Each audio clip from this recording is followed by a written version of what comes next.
So ayan, magandang araw mga paps. Meron tayong project ngayon. Sorry at marami yung ating unit. So ngayon, kung naka-experience kayo ng ganito, ayan.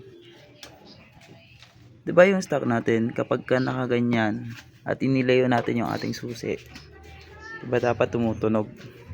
Yan. Naka-open yan ha. Yan, naka-open. Dapat tumutunog na siya, yung tot, tot, tot, ganon. Indication na naka-open pa yung knob. Pero kapag nakaranas kayo ng ganyan, madaling-madali na ang solusyon. So ituturo ko sa inyo. Ayan, so andito tayo sa loob ng ating compartment. Ayan, ito yung battery at nandito yung ating mga fuse. Ayan. Pansin dyan, Pops, meron 20 ampere, tatlong 10 at saka isang 5. So, ganito. Ang bubunutin nyo lang dyan at papalitan itong fuse na may 5 ampere. Ayan, kita nyo, busted siya. Sorry, marami yung tools. Yan, busted.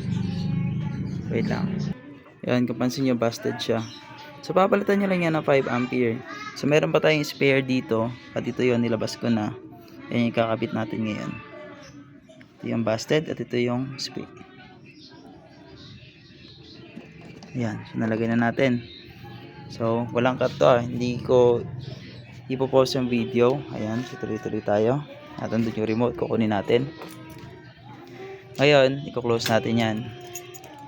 Same pa rin Tapos, i-open natin yung knob. Pansin nyo.